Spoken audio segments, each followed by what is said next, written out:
నేను విజయవాడలో సేవ చేస్తూ ఉన్నాను. ఆ రోజు మేబీ సాగరు అశోక్ కూడా ఉన్నారు ఆ ప్రార్థనలో, నాకు తెలుసు. విజయవాడలో ఉపవాస ప్రార్థన ఉదయం 9 గంటల నుంచి 4 గంటల వరకు ఉపవాస ప్రార్థన జరిగింది. ఇదిగో మన అత్తిలి రాజీ సిస్టర్ గారు ఇల్లు కూడా ఉన్నారు. ఆ రోజు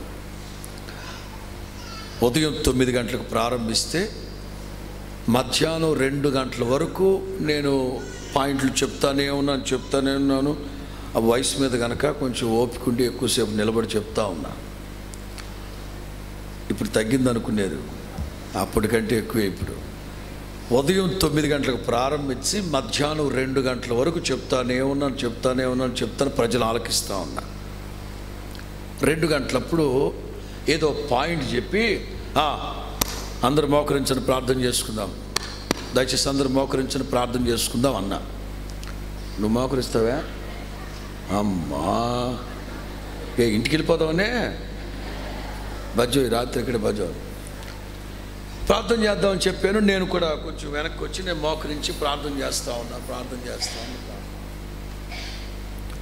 ఈలోగా నా ప్రక్కనున్న సేవకులన్నా తల్లి వచ్చారన్నా. ఎవరో ఒక తల్లి చిన్న బిడ్డని తీసుకొని ఇక్కడికి వచ్చిందని. నేను ఇక్కడే మోకరించుండి ప్రార్థన చేసుకోమంటే ఇక్కడికి వచ్చావు, ప్రార్థన చేసుకోవా, వెళ్ళి ప్రార్థన చేసుకో అని గదిమే. అంటే ఈ మైకులో ఎట్లా కాదు కానీ ఇక్కడ గదిమేసరికి మైకులో వినబడింది. ఎందుకు వినబడిందో తర్వాత చెప్తా, గుర్తుపెట్టుకో. ప్రార్థన చేసుకోవా అని నేను మరలా ప్రార్థన చేసుకుంటా ఉంటే సంఘ పెద్ద వచ్చారు.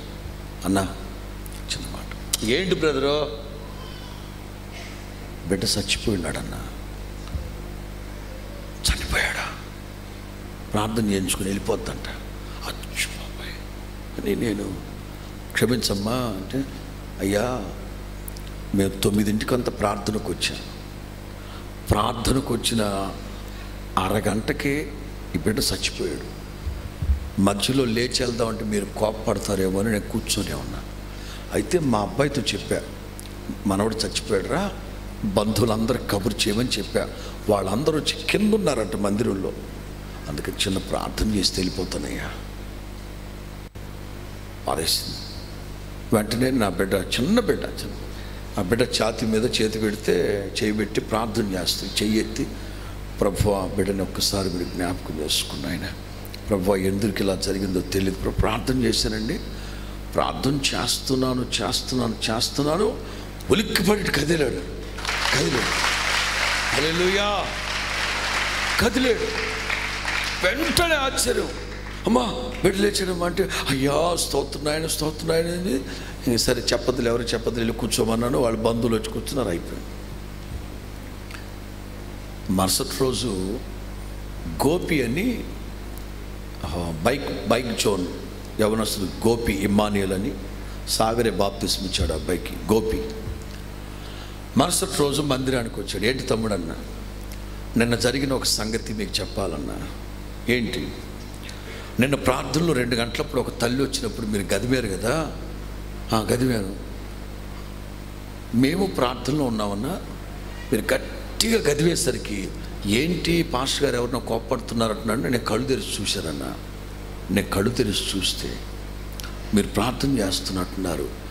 మీ ప్రక్క నుంచి దగ మెరుస్తున్న బంగారు హస్తం మీ మీద నుంచి ఆ బిడ్డను తాకిందన్న.